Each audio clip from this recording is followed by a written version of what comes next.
Assalamualaikum warahmatullahi wabarakatuh. Perkenalkan, nama saya Hilda Firdaus, NIM 1220160. Saya dari kelas Hukum Acara Perdata dan Peradilan Agama D. Di sini saya akan menjawab beberapa pertanyaan. Yang pertama, apa yang dilakukan subjek hukum ketika menjadi penggugat, tergugat, pihak intervensi dan turut tergugat di pengadilan? Yang pertama, pihak penggugat. Pihak penggugat di sini bisa dikatakan pihak yang merasa dirugikan haknya oleh pihak lain atau pihak tergugat. Perkara sengketa tersebut biasanya bersifat partai. Kemudian penggugat melalui kuasa hukumnya mengajukan gugatannya yang ditujukan kepada Ketua Pengadilan Negeri Jakarta Pusat di meja 1 bagian perdata. Dan ada beberapa hal yang harus dipenuhi, yaitu mengenai surat permohonan atau surat gugatan. Yang kedua, surat kuasa yang telah dilegalisir apabila menggunakan advokat. Yang kedua, tergugat di sini pihak yang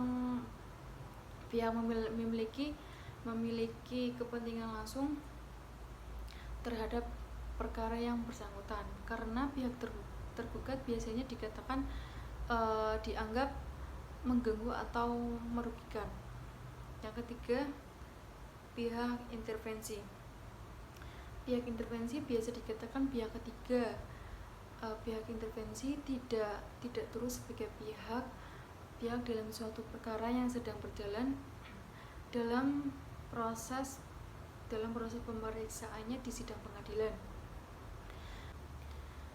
Pihak intervensi menunjukkan diri sebagai pihak penggugat intervensi, terutama untuk membela hak dan kepentingannya sendiri, dan berhadapan langsung dengan penggugat dan tergugat.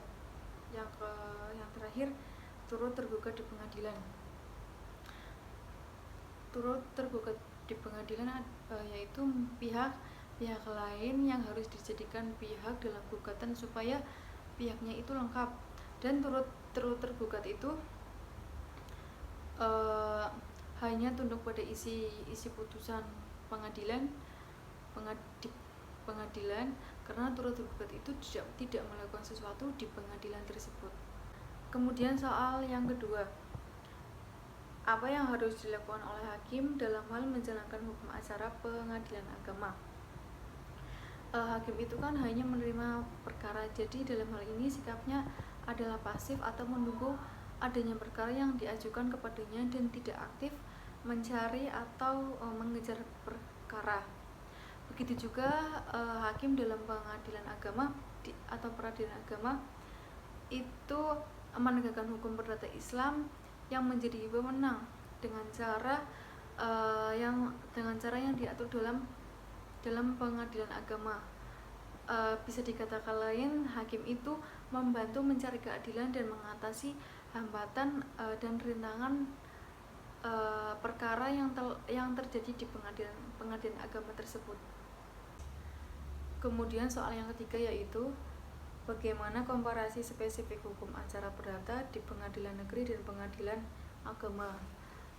Di sini kan pengadilan negeri mempunyai wewenang untuk memeriksa, mengadili dan memutuskan perkara perdata sesuai dengan peraturan perundang-undangan. Contohnya dalam perkara perdata yaitu wan prestasi, sengketa pertanahan dan sebagainya.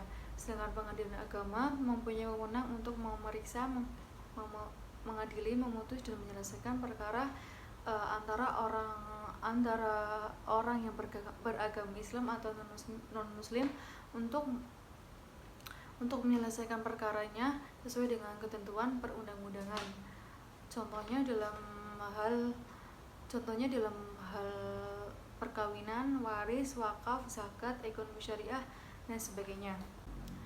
Dapat disimpulkan bahwa hukum acara pengadilan agama memiliki keterkaitan dan merupakan bagian dari hukum acara perdata.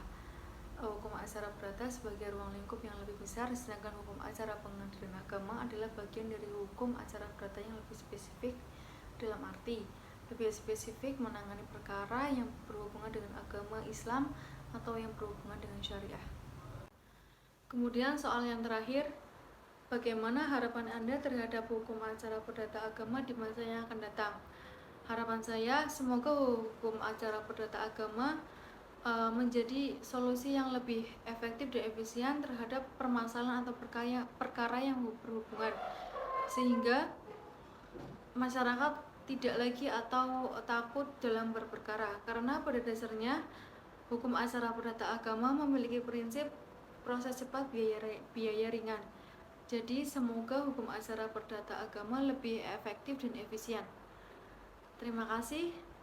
Mohon maaf apabila ada kesalahan dalam menjawab soal. Sekian.